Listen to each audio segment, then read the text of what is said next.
Halo, selamat siang para penggemar bonsai Indonesia dan juga tanaman hias. Kembali lagi saya dengan Purwanto. Di sini saya akan berbagi pengalaman saya tentang wacang, wahong dan sanjang. Kebetulan saya punya bahan bonsai. Ini adalah wahong. Ya, ini adalah wahong dan saya sudah sambung dengan sanjang mikro. Jadi daunnya adalah sanjang, batangnya adalah wahong.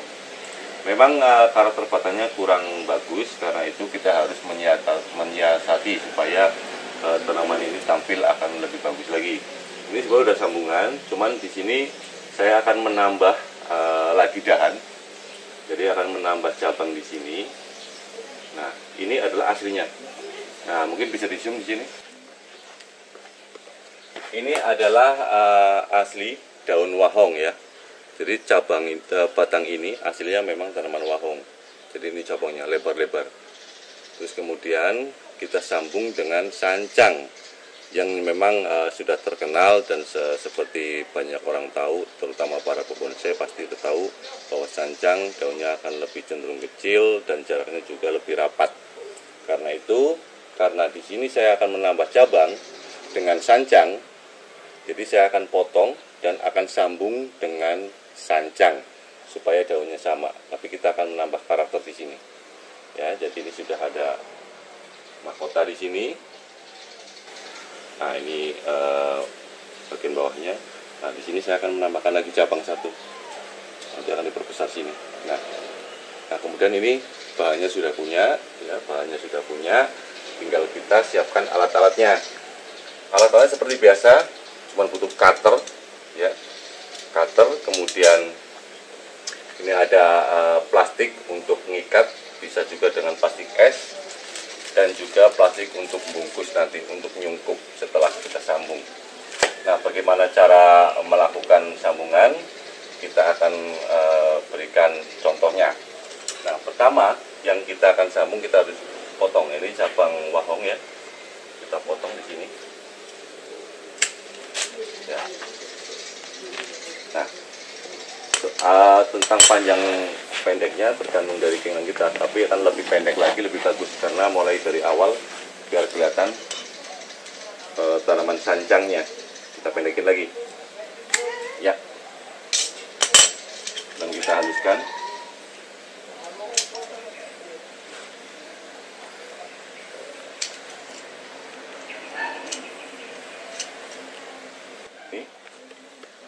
Nah, jadi ini potongannya semakin pendek, ya. Setelah itu kita rapiin ujungnya biar rapi. Ya, jangan rapi biar nggak ada luka-luka yang rusak. Nah, kalau ini cabang yang masih muda, kita bisa langsung belah tengahnya, karena kayunya belum keras dan masih bisa nempel sama kambium yang akan disambung. Tetapi kalau tanaman yang sudah besar seperti ini, misalnya mau nyambungnya di atas seperti ini, kita harus dikupas hanya kambiumnya saja.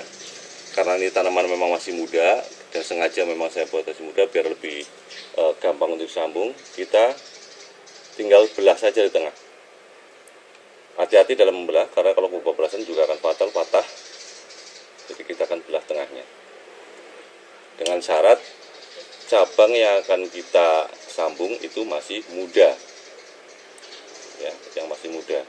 Nah, seperti ini. Ini tinggal dibelah aja. Nah, kemudian ini kita akan sambung dengan ini. Kita juga akan potong seberapa besar kita akan mau sambung.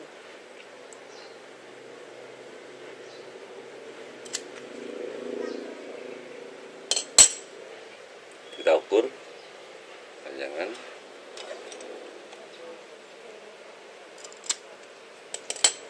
Jangan lupa kita kurangin dulu cabangnya biar mengurangi penguapan ya. Untuk mengurangi penguapan kita kurangin daun-daunnya.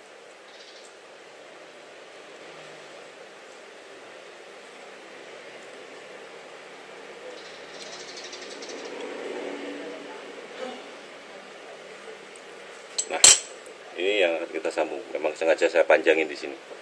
Ya, sebenarnya segini aja cukup. Panjangan awas saja. Ini entrisnya, ya. Jadi kita akan bentuk V ya, kita lepehin gitu sini, kita bikin tipis.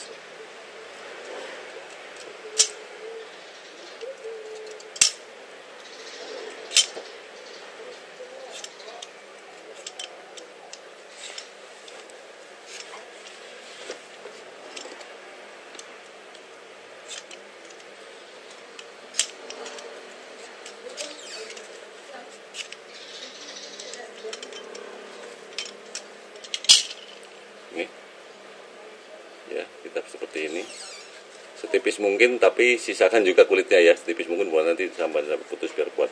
Nah kemudian kita masukin kepada batang wahong yang memang kita sudah belah, tinggal dimasukin gini aja.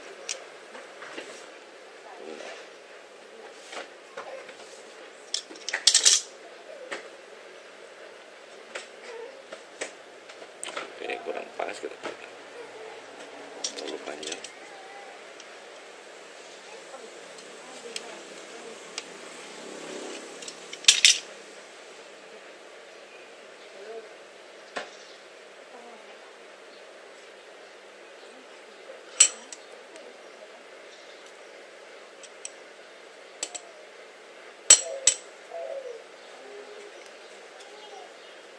Nah, sebelum diikat seperti ini sambungannya.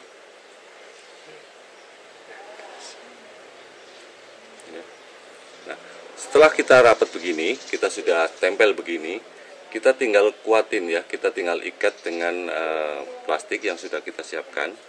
Nah, kebetulan saya ada plastik khusus ini, tapi kebetulan khusus, tapi tidak harus begini. Jadi seadanya, bisa dengan raffia atau tetap plastik es.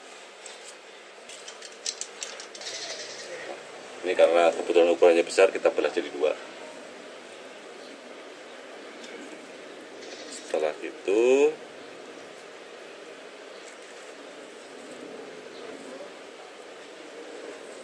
kita ikat.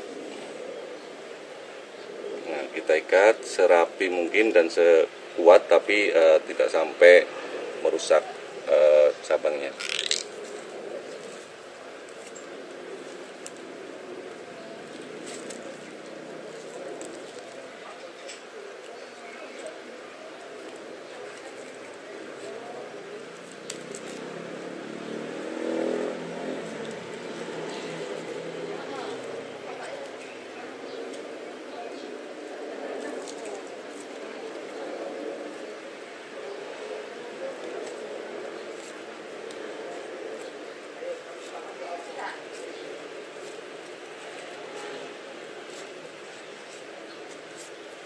Kita usahakan rapat di sambungan, karena apa? Supaya tidak ada air masuk.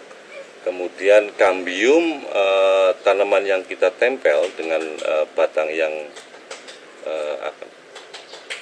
tempatnya nempel itu benar-benar menyatu. Jadi tidak ada rongga atau tempat yang kosong. Nah, seperti ini kita ikat.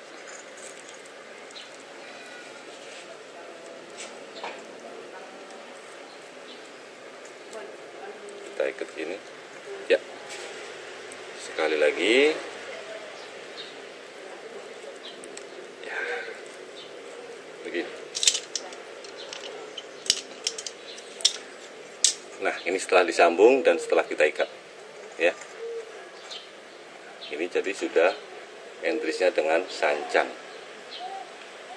Coba bedakan daunnya, jauh sekali, karena itu kita pilih sancang untuk nyambung. Setelah itu kita ambil plastik untuk bungkus. Setelah kita sambung, jangan lupa sambungan yang sudah kita lakukan itu kita harus tutup untuk mengurangi penguapan kepada tanaman atau menghindari sinar matahari langsung ya. Tutup, kita ikat.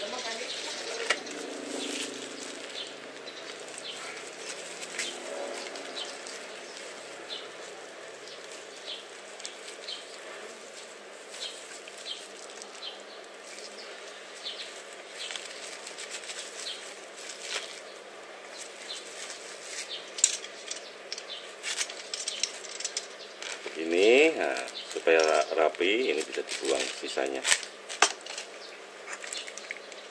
Ini masalah kerapian saja kalau yang ini fungsinya.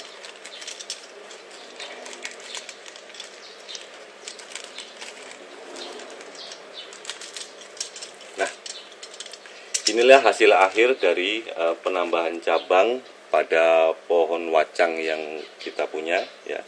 Jadi kalau kita mempunyai bahan yang memang sudah hidup, walaupun karakternya mungkin kurang bagus dari segi cabang, kita usahakan untuk pembentukan kita akan tambah lagi dengan cabang-cabang yang sesuai dengan yang kita harapkan. Kalau memang itu masih kurang juga, mungkin kita mau tambah di mana, ya kita harus tunggu pertumbuhannya, kemudian kita juga akan sambung lagi. Nah, inilah hasilnya dari sambungan ini. Ini atasnya sudah hidup ya, ini bahan bonsai yang saya punya, dan kita harapkan semoga nanti akan jadi lebih cantik dari sebelumnya. Ya, demikianlah satu hal yang perlu saya sharing hari ini, semoga bermanfaat buat para penggemar bonsai dan tanaman hias. Jadi dari bahan yang mungkin kurang bagus, kita akan percantik dengan menambah cabang pada bonsai kita. Semoga akan tumbuh cantik, subur, dan bermanfaat bagi teman-teman semuanya. Terima kasih, sampai jumpa.